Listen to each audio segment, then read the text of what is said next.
What is good? Welcome back to the channel. I have been getting a lot of comments and questions on my page about my wheel setup and if we're rubbing. So today I'm going to be telling you everything you need to know about your truck if you're thinking about running a wide wheel setup on your Tacoma.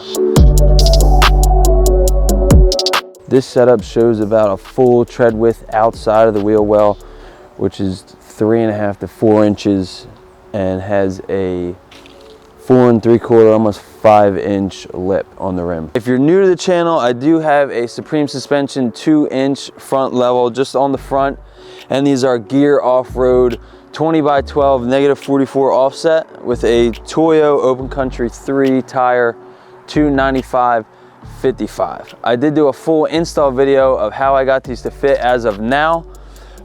But the main question is if we're rubbing, and the answer to that question is yes, but it is dailyable. I've been driving this setup for over 4 months now. In short, to get these to fit, as of now, I did the pinch weld mod and I pulled my front fender liner forward. I did do a full video on how to do this if you need to do it to yours, so you can check that out on my page. But in short, it pulls the fender liner back and gives you more clearance in here. This is all flat. Beat the pinch weld flat and screw this back into it to get more room behind the wheel. To get more clearance in the front, I did cut the front bumper here, and you take the bolt out of your fender well and push it forward. Once it's pushed forward, you can either make a new hole, drill a new hole there, or use the existing hole, which I use on the existing holes. You put the bolt back through and it pulls your fender well forward.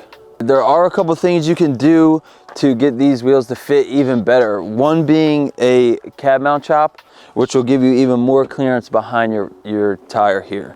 In the front, I could probably pull it forward a little bit farther.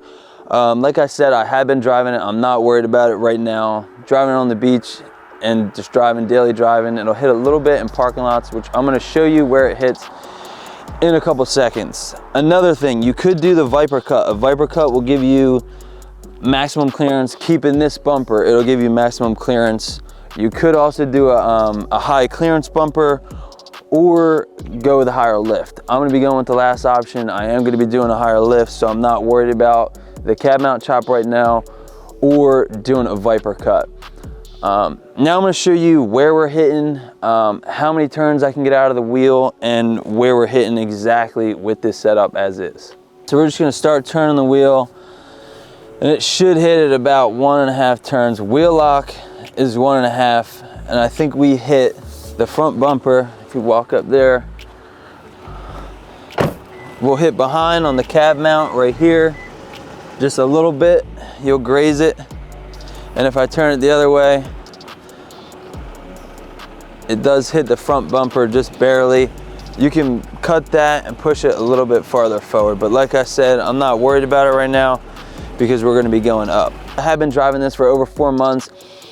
Where we're rubbing and the amount we're rubbing is not a big deal. I really only pulling like in and out of parking spots. I'll show you after this what happens when you hit. It just gives you a little bit of a rubbing noise, but it's fully drivable. And if you're going to be doing a lot of off-roading, I would do one of my other options here, cab mount or a higher clearance bumper, or maybe the Viper cut. But if you're not doing heavy duty off-road stuff, you'll be fine with this setup. It'll give you the poke you're looking for and that wide stance. As always, thanks for watching. Stay tuned to the channel.